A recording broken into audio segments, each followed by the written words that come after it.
ನೀವು ಯಾರು ಕೂಡ ಮರಿಲಿಕ್ಕಾಗದೇ ಇರತಕ್ಕಂಥ ಸವಾಲಿನ ದಿನಗಳು ಬಹುಶಃ 18ರ ಆ ಒಂದು ಚುನಾವಣೆ ಮಾನ್ಯ ಪುಟ್ಟರಾಜಣ್ಣ ಅವರ ರಾಜಕೀಯ ಜೀವನದಲ್ಲಿ ಒಂದು ದೊಡ್ಡ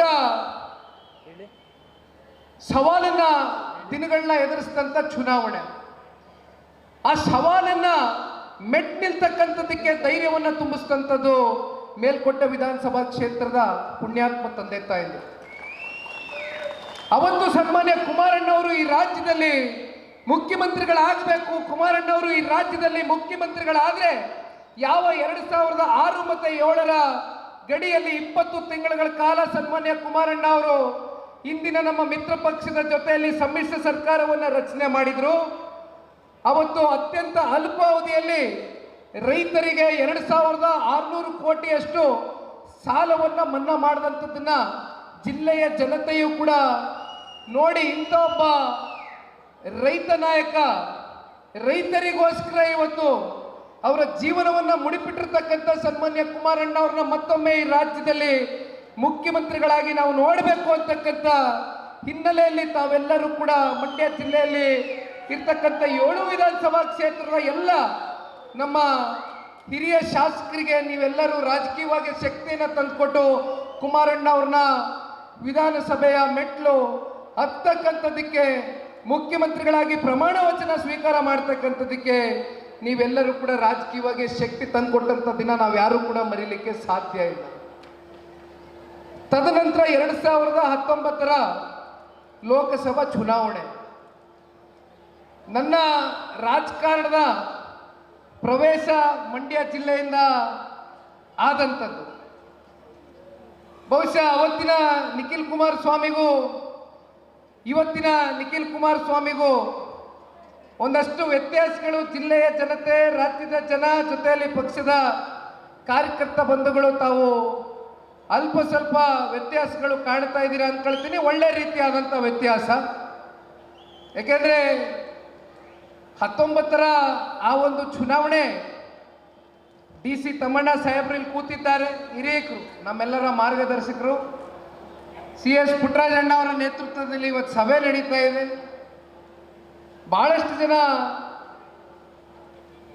ಶಾಸಕ ಮಿತ್ರರು 19ರ ಆ ಚುನಾವಣೆಯಲ್ಲಿ ನಿಖಿಲ್ ಸ್ಪರ್ಧೆ ಮಾಡಿದಂಥ ಸಂದರ್ಭದಲ್ಲಿ ಮತ್ತಷ್ಟು ಕ್ಷೇತ್ರದ ಅಭಿವೃದ್ಧಿಗೆ ಪೂರಕವಾದಂಥ ಒಂದು ವಾತಾವರಣ ಸೃಷ್ಟಿಯಾಗುತ್ತೆ ಅಂತಕ್ಕಂಥ ಹಿನ್ನೆಲೆಯಲ್ಲಿ ಅತ್ಯಂತ ಪ್ರೀತಿಯಿಂದ ಅವತ್ತೇನು ನನಗೆ ಹೆಚ್ಚು ರಾಜಕಾರಣದ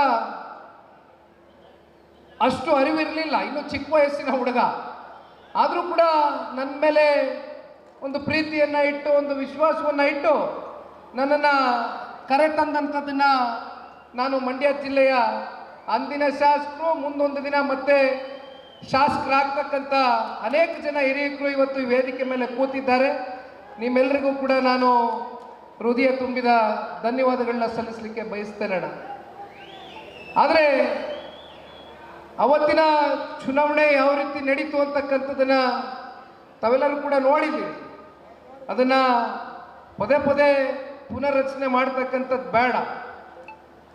ಕೆಲವೊಂದಷ್ಟು ರಾಜಕೀಯ ಸನ್ನಿವೇಶಗಳು, ಚುನಾವಣೆಯ ಸೋಲು, ಚುನಾವಣೆಯ ಬೀಳುಗಳು ಬಹುಶಃ ನಮಗೆ ಮತ್ತಷ್ಟು ರಾಜಕೀಯವಾಗಿ ಪಕ್ವತೆಗೆ ಹತ್ರ ಕರ್ಕೊಂಡು ಹೋಗುತ್ತೆ ಅಂತಕ್ಕಂಥದ್ದನ್ನ ನಿಖಿಲ್ ಕುಮಾರಸ್ವಾಮಿ ಭಾವಿಸಿದ್ದಾನೆ.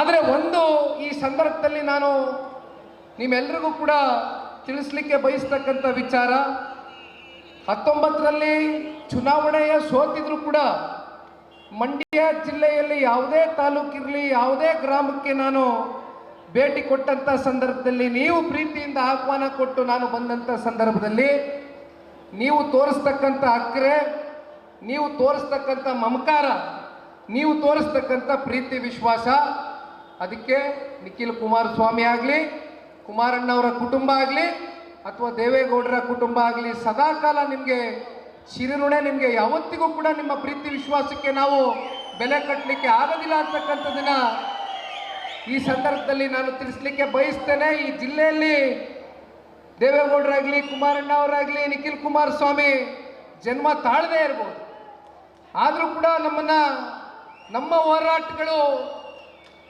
ಕಾವೇರಿಯನ್ನ ಉಳಿಸ್ತಕ್ಕಂಥದ್ದಕ್ಕೆ ಪುಟ್ಟರಾಜಣ್ಣ ಅವರು ಅನೇಕ ಬಾರಿ ನನ್ನ ಜೊತೆಯಲ್ಲಿ ಕೂತಂತ ಸಂದರ್ಭದಲ್ಲಿ ಹೇಳ್ತಾ ಇರ್ತಾರೆ.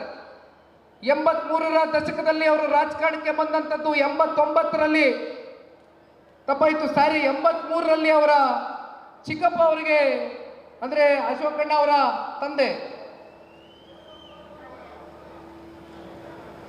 ಚಿಕ್ಕರಾಮಣ್ಣ ಅವರಿಗೆ ಟಿಕೆಟ್ ಅನ್ನ ಕೊಡುವ ಮೂಲಕ ದೇವೇಗೌಡರು ಸಾಹೇಬರಿಗೆ ಮತ್ತಷ್ಟು ಪುಟ್ಟರಾಜಣ್ಣ ಅವರ ಕುಟುಂಬ ಅಂದಿನ ದಿನವೇ ಹತ್ರ ಆಯ್ತು ಅಂತಕ್ಕಂಥದ್ದನ್ನ ಹೇಳ್ತಾ ಇದ್ರು. ಮತ್ತೆ 89ನೇ ಗಡಿಯಲ್ಲಿ ಕಾವೇರಿಯ ಮಾತೆಯನ್ನು ಉಳಿಸ್ತಕ್ಕಂಥದ್ದಕ್ಕೆ ದೇವೇಗೌಡರು ಸಾಹೇಬರು ಒಂದು ಹೋರಾಟಕ್ಕೆ ಕರೆ ಕೊಟ್ಟಂತ ಸಂದರ್ಭದಲ್ಲಿ ಅವತ್ತು ಪುಟ್ಟರಾಜಣ್ಣ ಅವರು ಬಹುಶಃ ಮತ್ತಷ್ಟು ವೈಯಕ್ತಿಕವಾಗಿ ದೇವೇಗೌಡರು ಸಾಹೇಬರಿಗೆ ಹತ್ರ ಆದಂಥ ದಿನ ಅವತ್ತೇನು. ಆ ಹೋರಾಟ ಬಹುಶಃ ಇವತ್ತಿಗೂ ಕೂಡ ಮಂಡ್ಯ ಜಿಲ್ಲೆಯ ರೈತರು ಮರಿತಕ್ಕಂಥ ಹೋರಾಟದ ದಿನಗಳಲ್ಲ. ಅಂತ ದಿನಗಳಲ್ಲಿ ಸನ್ಮಾನ್ಯ ಪುಟ್ಟರಾಜಣ್ಣ ಅವರು ದೇವೇಗೌಡರ ಜೊತೆಯಲ್ಲಿ ನಿಂತು 100 ಲಾರಿಗಳನ್ನ ಕಳಿಸ್ಕೊಟ್ಟಂಥದ್ದು ಆ ಒಂದು ಹೋರಾಟಕ್ಕೆ ಯಾವಾಗಲೂ ಕೂಡ ನಮಗೆ ವಿಚಾರವನ್ನ ಹೇಳ್ತಾ ಇರ್ತಾರೆ. ಹಾಗಾಗಿ ಇದು ಕೇವಲ ಪುಟ್ಟರಾಜಣ್ಣ ಅವರು ಮತ್ತೆ ದೇವೇಗೌಡರ ಕುಟುಂಬದ ಸಂಬಂಧ, ಇದು ರಾಜಕೀಯಕ್ಕೆ ಸೀಮಿತವಾಗಿರ್ತಕ್ಕಂಥ ಸಂಬಂಧ ಅಲ್ಲ. ಈ ಒಂದು ಸಂಬಂಧ ಬಹಳ ಗಟ್ಟಿಯಾಗಿ ನೆಲೆ ಊರಿರ್ತಕ್ಕಂಥ ಸಂಬಂಧ. ಈ ಸಂಬಂಧಕ್ಕೆ ಬಹುಶಃ ಯಾರು ಕೂಡ ಬೆಲೆ ಕಟ್ಟಲಿಕ್ಕೆ ಆಗೋದಿಲ್ಲ. ದೇವೇಗೌಡರು ಸಾಹೇಬರ ಗರಡಿಲಿ ಬೆಳೆದಿರ್ತಕ್ಕಂಥ ಪುಟ್ಟರಾಜಣ್ಣ ಅವರು ಇವತ್ತು ನೀರಾವರಿ ಅಂತ ಇದ್ದಂಗೆ ನಾವು ದೇವೇಗೌಡರು ಸಾಹೇಬರನ್ನ ಇಡೀ ರಾಜ್ಯ ನೆನೆಸ್ಕೊಳ್ತಕ್ಕಂಥ ಕಾರ್ಯಕ್ರಮಗಳು, ಕೊಡುಗೆಗಳು, ಸಾಧನೆಗಳು ಅಪಾರವಾಗಿ ಕೊಟ್ಟಿರ್ತಕ್ಕಂಥದ್ದನ್ನ ಇವತ್ತು ನಾವು ಕಾಣಬಹುದು. ಅದೇ ಪುಟ್ಟರಾಜಣ್ಣ ಅವರು ಸಣ್ಣ ನೀರಾವರಿ ಮಂತ್ರಿಗಳಾದಂಥ ಸಂದರ್ಭದಲ್ಲಿ ಕ್ಷೇತ್ರದಲ್ಲಿ ಇಲ್ಲಿ ಪತ್ರಿಕೆಗಳಲ್ಲಿ ದೊಡ್ಡ ದೊಡ್ಡ 3-4 ಪುಟಗಳು ಇವತ್ತು ಬರೆದಿರ್ತಕ್ಕಂಥದ್ದನ್ನ ನೋಡ್ತಾ ಇದ್ದೇವೆ. ಬಹುಶಃ ತಾವು ಕೂಡ ನೋಡಬಹುದು. ನೋಡ್ತಕ್ಕಂಥದ್ದೇನು ಬೇಡ, ನಿಮ್ಮ ಕಣ್ಣಾರೆ ಯಾವ ಒಂದು ಬದಲಾವಣೆಯ ದಿಕ್ಕಿಗೆ ಮೇಲ್ಕೋಟೆ ಕ್ಷೇತ್ರವನ್ನ ಕೊಂಡೊಯ್ತಕ್ಕಂಥದ್ದಕ್ಕೆ ಸನ್ಮಾನ್ಯ ಕುಮಾರಣ್ಣವರು ವಿಶೇಷವಾಗಿ ಕ್ಷೇತ್ರದಲ್ಲಿ ನೀರಾವರಿಯ ಯೋಜನೆಗಳಿಗೆ ಕಲ್ಪಿಸಿರ್ತಕ್ಕಂಥ ಅನೇಕ ಕಾಮಗಾರಿಗಳು ಬಹುಶಃ ಇವತ್ತಿಗೂ ಕೂಡ ಮನೆ ಮನೆ ಮಾತಾಗಿದೆ ಅಂತಕ್ಕಂಥದ್ದು ಹೇಳಿದ್ರೆ ತಪ್ಪಾಗ್ಲಿಕ್ಕಿಲ್ಲ.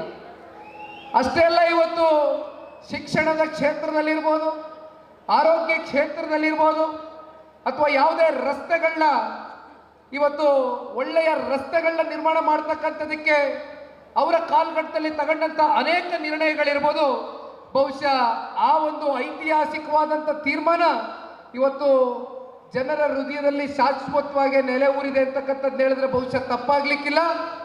ಅಂತ ಪುಟ್ಟರಾಜಣ್ಣ ಅವರು ಕಳೆದ ಚುನಾವಣೆಯಲ್ಲಿ ಪರಾಜಿತಗೊಂಡಿದ್ರು ಕೂಡ ಇಲ್ಲಿರ್ತಕ್ಕಂಥ ಪಕ್ಷದ ಕಾರ್ಯಕರ್ತ ಬಂಧುಗಳ ಜೊತೆಯಲ್ಲಿ ಪುಟ್ಟರಾಜಣ್ಣ ಅವರ ಬೆಂಬಲಕ್ಕೆ ಹೆಗಲಿಗೆ ಹೆಗಲು ಕೊಟ್ಕೊಂಡು ನಿಂತಿರ್ತಕ್ಕಂಥ ಎಲ್ಲ ಮುಖಂಡರಿಗೆ ನಾನು ಧನ್ಯವಾದ ಸಲ್ಲಿಸ್ಲಿಕ್ಕೆ ಬಯಸ್ತೇನೆ. ಕಾರಣ, ಶಾಸಕ ಸ್ಥಾನದ ಚುನಾವಣೆಯನ್ನ ಕಳ್ಕೊಂಡಿದ್ದೇನೆ ಅಂತಕ್ಕಂಥ ಆತ್ಮವಿಶ್ವಾಸದ ಕೊರತೆ ಕಿಂಚಿತ್ತು ಮನಸ್ಸಿನಲ್ಲಿ ಇಟ್ಕೊಳ್ದಿರ ನಮ್ಮನ್ನೇ ನಂಬ್ಕೊಂಡಿರ್ತಕ್ಕಂಥ ಕಾರ್ಯಕರ್ತರು, ಮುಖಂಡರನ್ನ, ಅದು ಡೈರಿ ಚುನಾವಣೆ ಇರಬಹುದು, ಸೊಸೈಟಿ ಚುನಾವಣೆ ಇರಬಹುದು, ಯಾವುದೇ ಚುನಾವಣೆಗಳಲ್ಲಿ ಮೇಲ್ಗೈ ಸಾಧಿಸ್ತಕ್ಕಂಥದಕ್ಕೆ ಪುಟ್ಟರಾಜಣ್ಣ ಅವರು ನಿರಂತರವಾಗಿ ಪಕ್ಷದ ಕಾರ್ಯಕರ್ತರು, ಮುಖಂಡರ ಜೊತೆ ನಿಂತಿರ್ತಕ್ಕಂಥದ್ದು ಬಹುಶಃ ಅವರ ನಾಯಕತ್ವ ಎಂಥದ್ದು ಅಂತಕ್ಕಂಥದನ್ನ ಈ ಸಂದರ್ಭದಲ್ಲಿ ಇವೆಲ್ಲ ವಿಚಾರಗಳು ಸಾಬೀತಾಗ್ತದೆ. ಹಾಗಾಗಿ ಮುಂದೊಂದು ದಿನ 2028ರ ಸಾರ್ವತ್ರಿಕ ವಿಧಾನಸಭಾ ಚುನಾವಣೆ ಬಹಳ ದೂರ ಇಲ್ಲ. ನಾನು ಯಾತಕ್ಕೋಸ್ಕರ ಇಷ್ಟೆಲ್ಲ ರಾಜ್ಯಾದ್ಯಂತ ಪ್ರವಾಸವನ್ನು ಮಾಡ್ತಾ ಇದ್ದೇನೆ ಅಂತಕ್ಕಂಥದ್ದು ಬಹುಶಃ ಇವತ್ತು ಕಾರ್ಯಕರ್ತ ಬಂಧುಗಳು ನೀವು ಅರ್ಥ ಮಾಡ್ಕೊಂಡಿದ್ದೀರಾ ಅಂತಕ್ಕಂಥದ್ದನ್ನ ನಾನು ಭಾವಿಸಿದ್ದೇನೆ. ಕಾರಣ, ಇವತ್ತು ಎಲ್ಲೇ ಹೋದ್ರೂ ಕೂಡ ಕುಮಾರಣ್ಣ ಅವರ ಆಡಳಿತವನ್ನ ರಾಜ್ಯದ ಜನತೆ ಮೂಲೆ ಮೂಲೆಯಲ್ಲೂ ನೆನೆಸ್ಕೊಳ್ತಾ ಇದ್ದಾರೆ.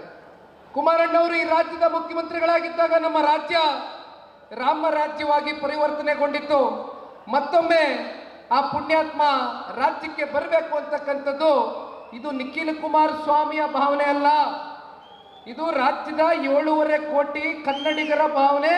ಅದು ಕರ್ನಾಟಕದ ಯಾವುದೇ ಭಾಗದಲ್ಲಿರಲಿ, ಯಾವುದೇ ಜಿಲ್ಲೆಯಲ್ಲಿರಲಿ, ಯಾವುದೇ ಕ್ಷೇತ್ರದಲ್ಲಿರಲಿ, ಕುಮಾರಣ್ಣ ಅಂತಕ್ಕಂಥ ಒಬ್ಬ ನಾಯಕನ ಮಾರ್ಗದರ್ಶನ ಇವತ್ತಿಗೂ ಕೂಡ ಈ ರಾಜ್ಯಕ್ಕೆ ಅತ್ಯಮೂಲ್ಯ ಅಂತಕ್ಕಂಥದ್ದು ಜನರ ಒಂದು ಭಾವನೆ. ಇದರ ಮಧ್ಯದಲ್ಲಿ ಕಳೆದ 24ರ ಗಡಿಯಲ್ಲಿ ನಡೆದಂಥ ಲೋಕಸಭಾ ಚುನಾವಣೆ, ಕುಮಾರಣ್ಣವರು ಆ ಚುನಾವಣೆಯಲ್ಲಿ ಸ್ಪರ್ಧೆ ಮಾಡಬೇಕು ಅಂತ ಇರಲಿಲ್ಲ. ನಿಜ ಹೇಳಬೇಕು ಅಂತಕ್ಕಂಥದ್ದಾದರೆ ಜಿಲ್ಲೆಯ ನಾಯಕರು ವೇದಿಕೆ ಮೇಲೆ ಕೂತಿದ್ದಾರೆ. ಕಾರ್ಯಕರ್ತರಿಗೆ ಗೊತ್ತಿದೆ, ಮುಖಂಡರಿಗೆ ಗೊತ್ತಿದೆ.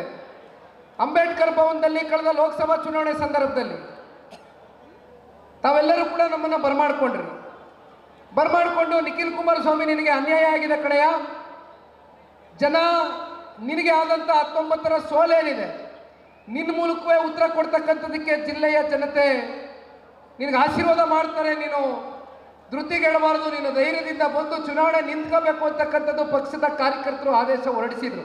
ಅಲ್ಲಿ ನೋಡಿ ನಮ್ಮ ಪುಟ್ಟರಾಜಣ್ಣನ ನಗು ಮುಖವ ಹರಡು ಬಿಟ್ಟಿದೆ ಮಗ. ಪುಟ್ಟರಾಜಣ್ಣನ ಗೊತ್ತು.